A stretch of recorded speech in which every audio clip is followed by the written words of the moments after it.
DYFI SFIനെ സംബന്ധിച്ചോളം UDF അധികാരത്തിൽ വരികയാണെങ്കിൽ തീർച്ചയായും ഒന്നും കൂടി മെച്ചപ്പെടുത്താൻ രാഷ്ട്രീയ പ്രവർത്തനം DYFIക്കും SFIക്കും ആവും എന്നതിൽ സംശയമില്ല.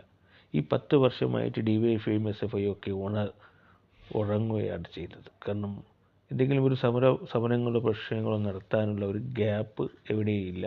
സ്വന്തം പാർട്ടിക്കാർ തന്നെയാണ് അഴിമതികളും അതുപോലെ തന്നെ ഭരണവിരുദ്ധമൊക്കെ കാട്ടുന്നത്. അതുകൊണ്ട് മിണ്ടാതിരിക്കുക എന്നതാണ് അവരെ സംബന്ധിച്ചോളം ഈ 10 വർഷമായിട്ട് അവർ ചെയ്തുകൊണ്ടേയിരിക്കുന്നത്. ഇനി അങ്ങോട്ട് അങ്ങനെയല്ല. UDF ആണെങ്കിൽ ഭരണത്തിൽ വരുന്നതാണെങ്കിൽ എന്തൊക്കെയുണ്ട് ഇവിടെ അഴിമതി നടത്തും, എന്തൊക്കെ പ്രശ്നങ്ങളുണ്ട്, അതിൽ A മുതൽ Z വരെ പ്രക്ഷോഭങ്ങൾ നടത്തി സമരങ്ങൾ നടത്തിയിട്ട് എന്താക്കും DYFIയും SFI എന്താകുമോ ഈ ഉടുമ്പ് കടിച്ച വിടില്ല എന്ന് പറഞ്ഞ മുതല കേസാണ്.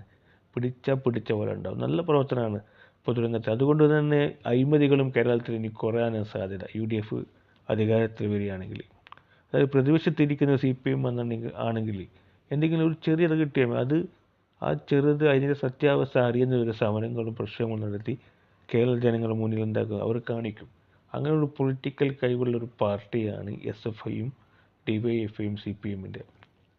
ഇപ്പോൾ ഈ 10 വർഷമായിട്ട് ഇവർക്ക് എന്തില്ല, സ്വന്തം പാർട്ടിക്കാർ തന്നെയാണ് കക്കവും മുക്കുകയൊക്കെ ചെയ്യുന്നത്. അതുകൊണ്ട് എന്തില്ല, ശക്തമായ പ്രക്ഷോഭങ്ങളോ സമരങ്ങളോ നടത്താനൊരു ഗ്യാപ്പില്ല.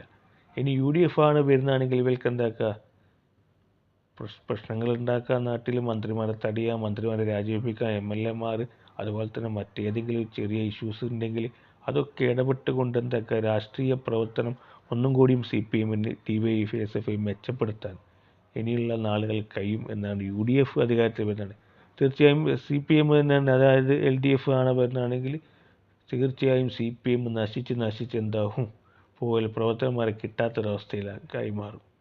ഇപ്പം തന്നെ 10 വർഷമായിട്ട് എത്രയോ നല്ല പ്രവർത്തകന്മാർ പാർട്ടി വിട്ടുപോയി.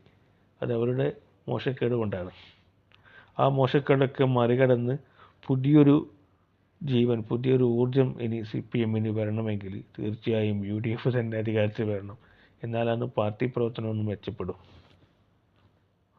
അതുകൊണ്ട് തന്നെ അധികവും CPMൻ്റെ ലോക്കൽ നേതാക്കന്മാർ UDF അധികാരത്തിൽ വരാൻ തന്നെയാണ് താല്പര്യപ്പെടുന്നത്.